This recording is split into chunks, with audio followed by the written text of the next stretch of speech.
Uh, now, I am talking about the various modality of the cross-linking in the pediatric patient and how to deal with some management difficulties in this age group. I have no financial interest. As from the previous speaker talk, we already know that the pediatric keratoconus is behaving differently from the adult keratoconus, and there are so many unique characteristic like the severity of the disease, progression of the disease, corneal rigidity, less biomechanical rigidity. This is most important because it affects the outcome of the cross-linking, association with the allergy, eye rubbing.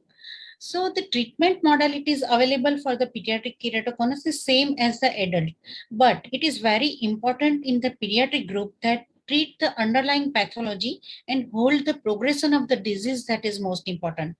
And the corneal cross-linking is the only true treatment for the progressive keratoconus to hold the disease. So before going the cross-linking, we have to keep the some point in our mind that the timing of the treatment in adult, we do the cross-linking after stamping the disease is progressing, but it is not true for the pediatric. So do not wait for the sign of progression in pediatric patient. Then management of the associated allergy or inflammation is most important. Eyes should be quiet before no sign of surface inflammation before the cross-linking. And of course, the counseling of the parents about the various parameter like the disease is progressing even after the CXL and retreatment may require. Frequent follow-up is very important. And of course, visual rehabilitation even after the treatment is most important. The cross-linking in the pediatric population was started in 2011, and standard Western protocol remained the most widely used cross-linking procedure till date. Because of the low biomechanical rigidity of the cornea, the accelerated cross-linking and the transepithelium cross-linking is still under the investigation. There are so many literature or published literature available about the safety and efficacy of the standard cross-linking. The most important one in the Vinsegura and the Kaporos studies, because it has a large number of the group patients and the long follow-up up to the 3 years. And they conclude that the standard cross-linking is safe and effective method to stop the progression of the keratoconus. And Soeters also says that there is a more corneal flattening and more visual acuity improvement in the children as compared to the adult after the standard cross-linking. The Megley and Busonetti compared the standard cross-linking with the transepithelium, and they conclude that transepithelium cross-linking is not effective in the pediatric group.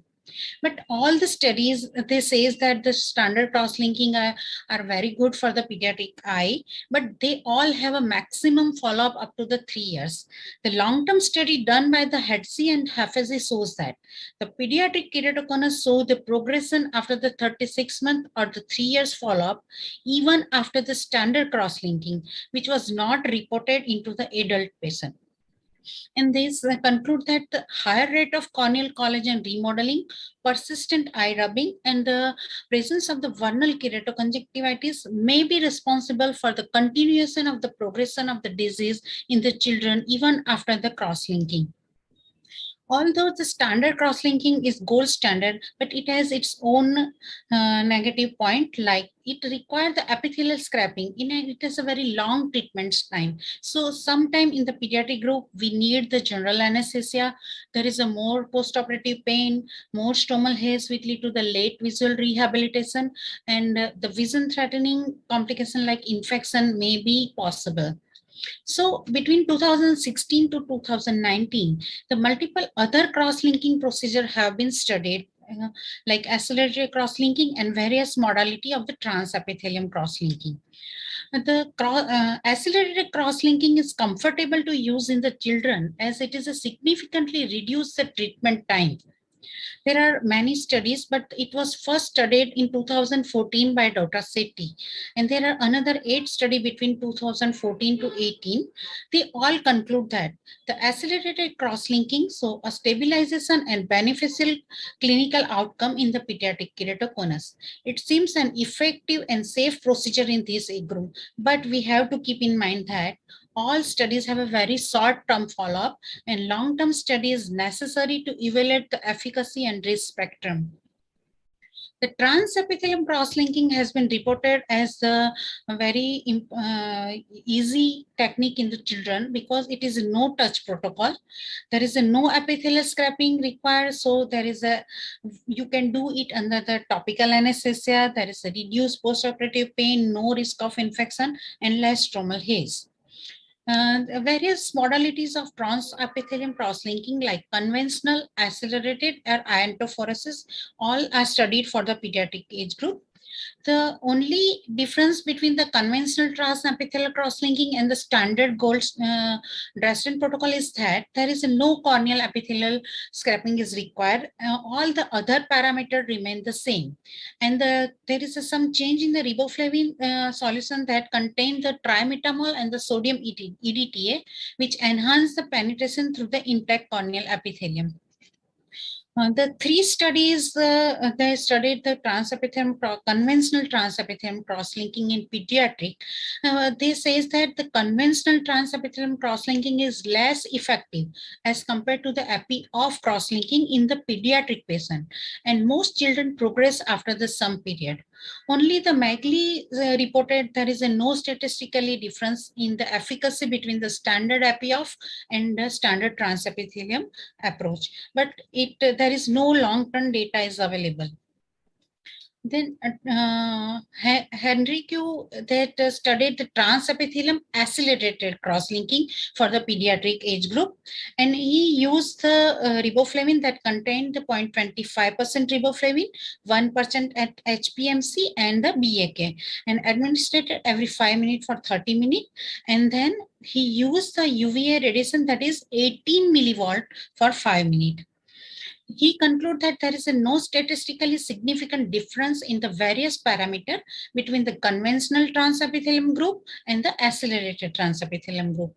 But there is a reduction in the endothelial cell count following the accelerated cross-linking is seen. And we have to keep in mind he is using the 18 millivolt in the children. Now, the only disadvantage of transepithelium cross-linking is there is a very less penetration of the riboflavin in the stroma. So there is a less efficacy of the treatment. So iontophoresis is used to increase the penetration of the molecule through the intact tissue. And Buzoniti studied the transepithelium cross-linking with the iontophoresis for the pediatric patient. He used the riboflavin without dextran with trimetamol and EDTA, and the iontophoresis performed for 5 minutes, followed by the UVA radiation. He used 10 millivolt for 9 minutes. And he concluded that the transepithelium cross-linking with the iontophoresis give all the advantages of transepithelium treatment without compromising the treatment efficacy, and it is safe for the children, but still the further long-term studies is necessary. So from all above, we conclude that the data overwhelmingly support that the transepithelium procedure has fewer complications and perfect method for the children. But the standard epi-off protocol hold the progression of the disease better in the pediatric keratoconus.